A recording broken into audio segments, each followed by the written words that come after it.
बिस्मिल्लाहिर्रहमानिर्रहीम। अस्सलामुअलैकुम। मर्द और औरत दोनों के पोशीदा अमराज का वाहिद चैनल देसी हेल्थ टिप्स में आप तमाम दोस्तों को खुश आमदीद। दोस्तों, आज की वीडियो बहुत ज़्यादा इम्पोर्टेंट है। ख़ास वीडियो लेकर हाज़िर हुआ हूँ। सिर्फ़ एक चीज़ पर मुश्तमिल एक आप लोगों के लिए तिला लेकर हाज़िर हुआ हूँ। एक ऐसा ज़बरदस्त तिला जो कि इंटरनेट की तारीख़ पर आज तक किसी ने नहीं बताया होगा, और वो चीज़ भी आसानी मिल जाती है आपको मार्केट से। तो आपके नफ्स की जो ग्रोथ के लिए मैं एक ज़बरदस्त तिला लेकर हाज़िर हुआ हूँ। ये ना सिर्फ आपके नफ्स की ग्रोथ करेगा बल्कि उसमें मोटाई भी पैदा करेगा, और आपकी जो आप हम बिस्तरी जब करते हैं तो आपकी शहवत को भी बढ़ाएगा और हम बिस्तरी में लुत्फ़ आपको देगा। ठीक है, ये ख़ास तौर पर शादीशुदा हज़रात इस वीडियो को वॉच करें। गैर शादीशुदा अफराद कोशिश करें कि इस वीडियो को ना देखें और ना ही इस नुस्खे को इस्तेमाल करें, क्योंकि ये नुस्खा जल्दी असर करने वाला है और एकदम असर करेगा। आप लोग फिर गलत कामों पर निकल जाएंगे और इससे आपको नुकसान हो सकता है। ठीक है, क्योंकि ये जो शहवत है वो शहवत की ज़्यादती पैदा कर देता है, क्योंकि ये ज़्यादा आपको शहवत पैदा कर, जिन लोगों का नफ्स सख्त नहीं होता, खड़ा नहीं होता, उनको ये ताकत देता है और उसके अंदर शहवत भरपूर पैदा कर देता है। ठीक है दोस्तों, बाज़ लोगों का ख्याल है कि जो नफ्स की ग्रोथ है वो 5 से 6 इंच होनी चाहिए, और कई लोग कहते हैं वो 8 इंच होनी चाहिए, कई लोग कहते हैं 3 इंच से काम चल जाता है। लेकिन बेसिक वजह ये है कि नफ्स की ग्रोथ से कोई ताल्लुक़ नहीं होता। ताल्लुक़ होता है औरत को आप किस तरह मुतमईन करते हैं, ताल्लुक़ है आपकी टाइमिंग से और आपकी नफ्स की मोटाई से। मोटाई से औरत मुतमईन होती है, लंबाई कोई मैटर नहीं करती। अगर आपके औलाद आपको चाहिए तो उसमें जरासीम ताकतवर होने चाहिए, मोटाई मैटर करती है। आपका नफ्स मोटा और सख्त होना चाहिए। ठीक है, लंबाई कोई मैटर नहीं करती, जैसे कि मैं पिछली वीडियोज़ में भी बता चुका हूँ कि लंबाई का कोई ताल्लुक़ नहीं है। ठीक है, और ये नुस्खा आपकी जो नफ्स की बैरूनी ग्रोथ करेगा और बैरूनी इस्तेमाल के लिए है। रगें और पट्ठे खोलेगा और उसमें गर्माइश पैदा करेगा। ये एक चीज़ है, इस पर मुश्तमिल नुस्खा है। ठीक है, सबसे पहले आप ले लें, अगर आपको रोगन बेज़ाए मुर्ग मिल जाता है। रोगन बेज़ाए मुर्ग आप तमाम दोस्तों को पता है कि मैं पिछली वीडियोज़ में लाइव वीडियो में मैं बता चुका हूँ कि रोगन बेज़ाए मुर्ग किसे कहते हैं। अंडे की जर्दी का तेल होता है, अगर वो मिल जाता है वो सबसे बेस्ट है। अगर नहीं मिलता तो कोई बात नहीं, आप जैतून का तेल भी इस्तेमाल कर सकते हैं। लेकिन अगर अच्छा रिज़ल्ट आपने लेना है तो रोगन बेज़ाए मुर्ग आपको लेना होगा, और उसके साथ आपने रेग माही लेनी होगी।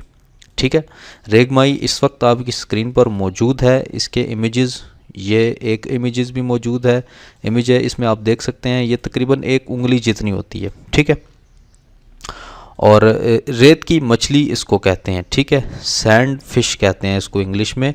और रेत की मछली होती है, ये रेगिस्तानी इलाकों में ज़्यादातर पाई जाती है, जो कि ख़ास तौर पर अरब कंट्रीज़ में जो रेगिस्तान है उनमें ये कसीर तादाद में पाई जाती है।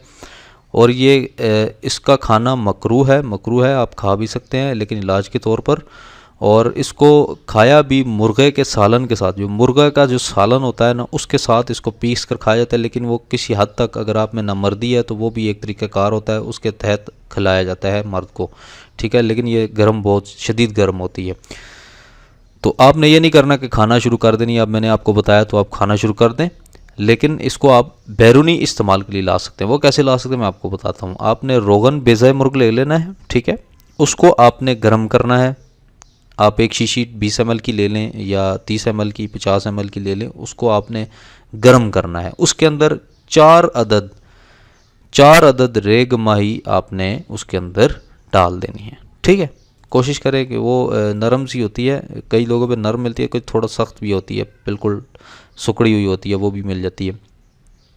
तो आपने 4 उसके अंदर डालकर कोशिश करें बर्तन खुला लें, क्योंकि ये 1 उंगली जितनी लंबी होती है। बर्तन खुला लें ताकि वो पूरा तेल के अंदर डिप हो जाए, और फिर उस तेल को आपने जलाना है। ठीक है, अब उसको इतना गर्म करें कि उसके अंदर जो रेग माही है वो बिल्कुल जल करना राख हो जाए। और इसको कोशिश करें घर के अंदर ना बनाएं, बाहर किसी खुली जगह या छत वगैरह पर या किसी प्लाट वगैरह में या कोई ऐसी ओपन जगह हो जहाँ इसका धुआं जो है वो निकल जाए, क्योंकि स्मेल होगी इसके धुएं की। ठीक है, इंशाल्लाह लाइव वीडियो में भी आपको बनाकर दिखाऊंगा। अभी मैं आगे सीरीज़ शुरू कर रहा हूँ, रमज़ान के बाद इंशाल्लाह मैं लाइव वीडियो की सीरीज़ शुरू कर रहा हूँ, उसमें मैं आपको लाइव वीडियोस भी इंशाल्लाह टोटली लाइव वीडियो बनाकर दिखाऊंगा। ठीक है, तो उसको आपने अच्छे तरीके से गर्म कर लेना है और जला देना है, धुआं बाहर निकल जाएगा, जला देंगे। उस जले हुए तेल को आपने जब सही तरह काली हो जाए, जल जाए, बिल्कुल जल कर राख हो जाए, तो आपने उसको उतार लेना है। उतार कर छान लें, छान कर एक शीशी में महफूज कर लें। और उस तेल को लगाने का तरीक़ाकार थोड़ा सा डिफरेंट है। ये 2 टाइम आपने लगाना है, सुबह भी लगाना है और रात को भी लगाना है। ठीक है, रात को सोने से पहले इसको लगा लें, अच्छे तरीके के साथ मालिश कर लें, हफ्शा और सेवन छोड़ दें। ठीक है, नफ्स की टोपी और नीचे वाला हिस्सा आपने छोड़ देना है, उस पर लगाने का फ़ायदा नहीं है, अंजाल हो जाता है बंदे का। ऊपर लगाकर, साइडों पर लगाकर उसको छोड़ दें। ठीक है जी, अच्छे तरीके से मालिश कर लें और तेल अच्छे तरीके से जज्ब हो जाए। उसके बाद आपने उसके ऊपर कोई गर्म पट्टी वगैरह या शॉपर वगैरह बांध दें। बेहतर यह है कि प्लास्टिक जो शॉपर होते हैं वो बांध दें, ताकि वो तेल जो ऊपर एक्स्ट्रा लगा होता है वो कपड़ों के साथ ना लगे। ठीक है, और फिर उसको उठकर सुबह उठकर धो लें नीम गर्म पानी के साथ। नीम गर्म पानी के साथ धोने के फ़ौरन बाद दोबारा आपने लगा लेना है, लगाकर पूरा दिन उसको आपने छोड़ देना है इसी तरीके के साथ। और फिर रात को आपने उसको धोकर फिर इसी तरीके से रात को आपने तेल को लगा लेना है। ठीक है जी, तो ये इसका तरीक़ाकार है।